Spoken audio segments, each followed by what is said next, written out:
Go, tolong ayah baik kereta tolak ini. Aduh. Tak apa, sekejap aja dek.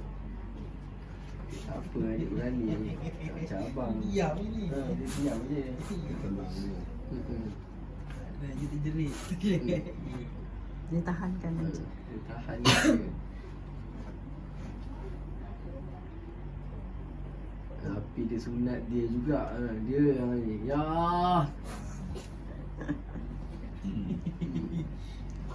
Ni nangis tadi. Ni. Sama dia dua. Urut juga ni. Dia urut. Urut ni. Demam.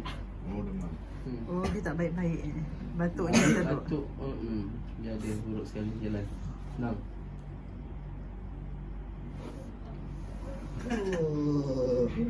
Relax dia. Ingat dek.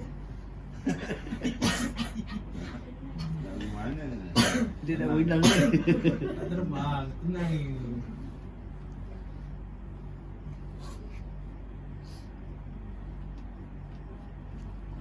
Ni cuaca panas ni pun ada sukan ke?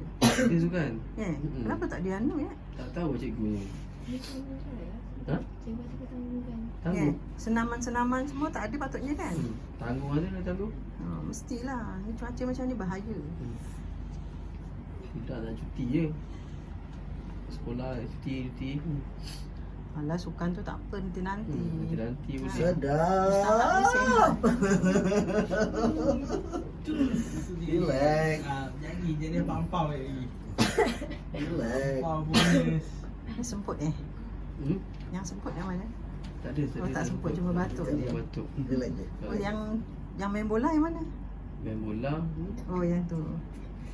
Then, saya dah tak sebelum bulan 1, saya daripada bulan 12 sampai sekarang saya tak sentuh sukan pun. Oh, betul lah. Baik tak Saya baik. dah tak tahu lah dia punya sukan ni badminton dah tak main dah. Dah 5 bulan tak main ni. Manjat tangga dek. Kan banyak tangga. Bola naik tangga. Anjir air nak Saya jahit lah. Dekat ini sebelah kiri ni. Ingat ikut apa kerja. Mana. Tak apa. Ibu tu nangis, kau tak kisahlah nangis. Alah. Budak bujang lah. Dek. Relax. Sakit.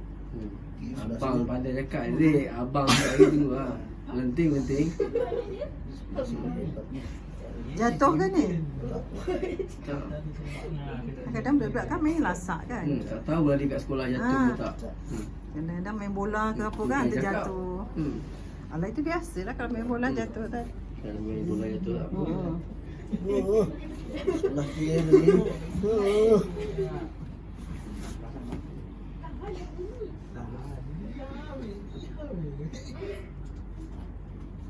Ni. Jap.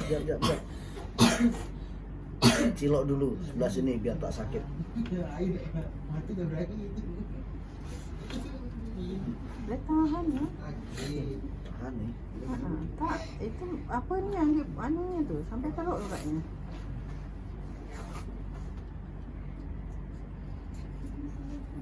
Wah, dia sekali-sekali nak kena urut je. Yalah. Jap. Dah ada orang rasa urut ni.